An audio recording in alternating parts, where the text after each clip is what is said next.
What things should be kept private from your so, no matter how healthy your relationship is. That you know you're the pet's favorite person. Sometimes, no matter how attractive your partner is to you and no matter how much you love them, there is an aspect to them that is unchangeable but that you find gross or annoying or just generally less than attractive. Clogged nose pores, a laugh that sounds like a muppet, big toenails that just look a little bit weird, or that single long hair growing from inside their ear that just keeps coming back no matter what they do. If it's going to make them feel insecure or unloved, this is something you should just keep to yourself. In a relationship, you learn each other's weak points and vulnerabilities, and using them against your partner is a boundary that, once you cross it, you can't come back from. Once you make someone feel like they can't trust you with their vulnerable self, your relationship is on its way out. My dad has mentioned a few times that in their 40+ years of marriage, he's never gone in her top dresser drawer or purse. How many times you look at your vagina with a mirror? After reading this, I'm about to do it for the first time. Wish me luck. It's located between your legs, just below your belly. Good luck. Your psychologist/therapy sessions. I had an ex that used to demand I tell him what I talked about in my sessions and it was super uncomfortable. With my current partner we are both in therapy and if it's a phone session the other goes in a different room. If we want to talk about something we told the psych or something we will tell our psych at the next appointment we do, but I would never ask. And nor would he. We might ask how did it go, to which the other may say it was good or it was emotionally draining, but that's as far as it should go. These are personal sessions, not couples therapy, we're not in that. My wife is sensitive about animals, so anytime I see/read some sort of tragedy related to an animal, I hide it from her. My steady supply of jokes. I set up my Android to send me a joke every night at 5 p.m. and I tell it to my husband later on, before I jump in the shower. He always asks where I'm getting this stuff from and I just laugh and shut the bathroom door. I would like him to continue thinking of me as this endless joke fairy for the rest of our lives. Smiley face. Things that you don't like about their body. They just don't need to know. If you are concerned about their health or hygiene that warrants a conversation, but making comments about physical flaws completely unnecessary. My midnight snack stash. I don't have any, but I think should have some. I don't have any, sounds like something someone with a snack stash would say. Speak up you candy hoarding raccoon. It's not that it should be kept private, as in forcefully, but I believe both persons in a relationship should have privacy in their devices. My so has all my logins and passcodes for my phone and tablet, but this doesn't give her the right to go snooping for stuff that will never be there. She can totally grab my phone, if it's nearest, to search on Google, or grab someone's phone number. But we've agreed that if either of us snoop, you better be sure that there's going to be something to find, because if there isn't, then you deserve the trouble that you've caused. How many Lego Death Stars I have bought. This is a really subjective answer and I'm sure Reddit will disagree, but for me, bathroom time. I got 3 kids and one of them is my full-time responsibility as her mom isn't around. I live and breath for my kids and I love them, but doing my morning and evening bathroom events I really love the solitude. The last few women I dated were great, but they would just kind of barge in no matter what I was doing. To me, showering at the end of the day, brushing my teeth, using the toilet are all kind of zen for me. I just don't like sharing a shower or being interrupted while doing so. That's just me. I'm single so maybe there's a reason for that. My girlfriend told me how much bigger her ex is compared to me. Ladies, for the love of God, don't do that. My ex-wife used to interrogate me after every therapy session I had. Journals. My partner writes in one every night before bed and I have no idea what any of it says. If she wants to share with me she can. Those are her private thoughts and feelings until she decides differently. Same goes for me. Things you aren't ready to talk about yet. I have a lot of trauma and I'm not always ready to talk or explain. However, I'm lucky my partner respects that and has let me open up at my own pace. Very early on in my relationship we had been FaceTiming and the topic of trauma came up. He said, you know, I've had something really traumatic happen to me and LVE told only 2 people in my life. I being my ex-wife who essentially bullied it out of me, and I never told her the whole story because I didn't feel safe. But I feel compelled to tell you about it. I want to tell you. Can I hang up and message it to you? And that's what he did. And I have never felt so privileged and trusted. I think that might have been when I started falling in love with him. In every aspect of a relationship, if they want to, they will. Your RuneScape password according to the RuneScape Stronghold. If your SO has been in combat, don't ask about the details. In the unlikely event they want you to know, they'll tell you. This is not to say they should not seek/you should not encourage them to get the appropriate medical support, nor is this to say that you shouldn't know they've been in combat or listen to them if they experience emotions around it. However, seeking out the details are a red line of inquiry. Your Reddit username and password. Which of your friends or family don't like them? It will do nothing but upset them, and worse, create a bigger problem between them. I would also like to add to that, if one of your friends or family members don't like your S/O and you aren't at the very least making them be polite and respectful when they have to be around each other, you are the main problem in that scenario. A couple of years ago we found a pigeon in our garden that had broken its wing. My wife loves all animals, so instantly named it Eric. We took it to a local vet's and they said they would take care of it.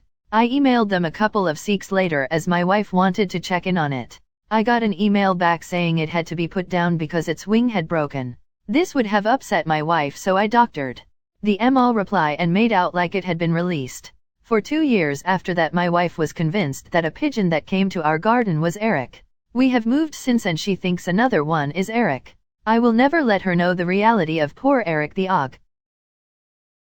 Anything wanted private that has no direct impact on the relationship. People don't need to be sharing text messages, diary entries, detailed itineraries when apart, etc. Any insistence on that kind of sharing is paranoid and unhealthy. Trust is important, as is understanding people may still need their space regardless of relationship status.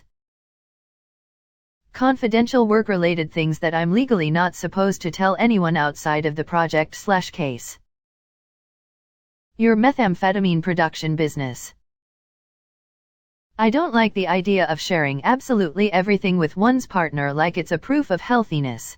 Think it's healthy to maintain some sort of individuality, personal mental space, your secret garden that only you can access. You are not only a couple, you don't only exist through your partner, you also are an individual human being with your own inner world that you don't have to share entirely with someone else, and no one can take that away from you. I feel like if you completely merge with someone else you lose yourself. I don't think that's avoidant attachment style, I'm clearly not. I just think it's normal if my SO has things she doesn't want to talk about with me, won't share every single thing. She's not me, and as much as I like to say she's mine, she's not really mine either. Doubts about their capabilities, if they have none themselves. My boyfriend is a go-getter, who is super enthusiastic and optimistic. I'm more analytical and cautious, but he doesn't need me to inject an element of doubt into things. Yes, I'll do anything to protect him, and I've been there for him when he has fallen in the past. But no, I won't tell him if I doubt he'll succeed at something he is attempting. I'll back him all the way, right or wrong. Your second family.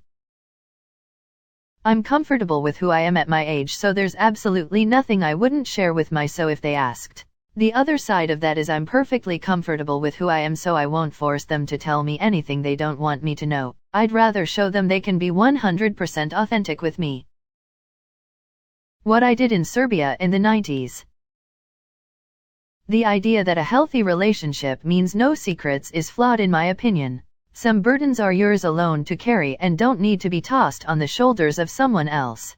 If they don't actually need to know, ask yourself why you're telling them. What you are getting them for Christmas. Other people's secrets. They're not yours to share.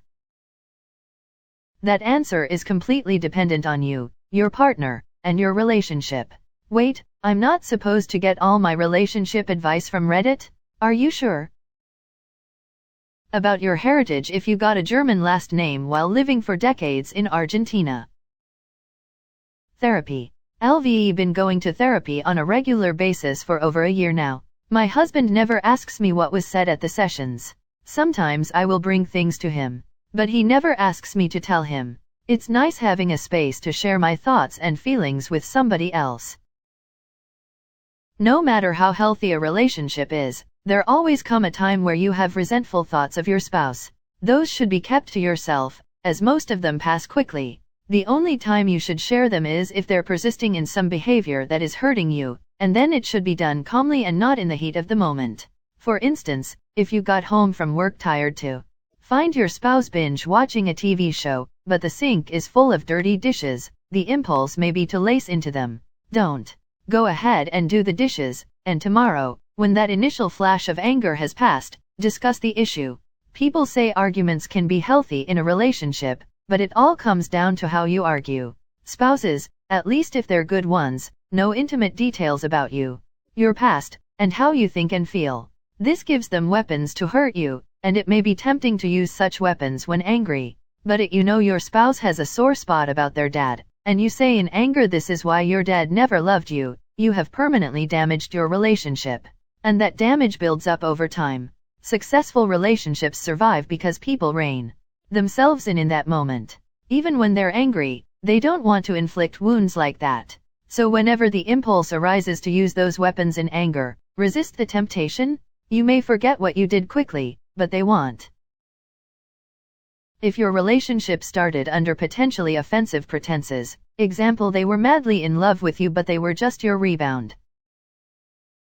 Where I hide the secret, spare pair of scissors I keep for when he's lost all the other 11 pairs of scissors we own and I need to trim a chip bag down to make getting to the chips easier. The location of your ships while playing Battleship. The unkind you think when you're angry and tired, it will absolutely never help at all to say any of it out loud, and even if you don't have a particularly big fight or break up over it you'll still regret it and they'll still remember. Possibly also what you think about how hot other people are, depending on how jealous/insecure your so is. If she poops on the table while birthing your child. No she effing didn't. Haha, my wife pooped in the tub at the hospital. I did my best to paddle it out of sight so the nurse will scoop it out before she saw, but she saw. Now it's a running joke. She can't gross me out. I took a bath with her poop. Yes, I was in the water too, when she was pushing. She asked me to be. That I know you keep a secret stash of chocolate in the Tampax box. Not my business. I do 12-step stuff, and I won't tell her what I hear in the rooms. Who you see here, what you hear here, when you leave here let it stay here. Whether or not I like my beehole licked. It's not something you should share with my mom when you're losing a game of Uno, Molly. Even though my wife and I have been happily married for 6 years, we decided we would never go for AS while the other is in the shower. We're just not going there.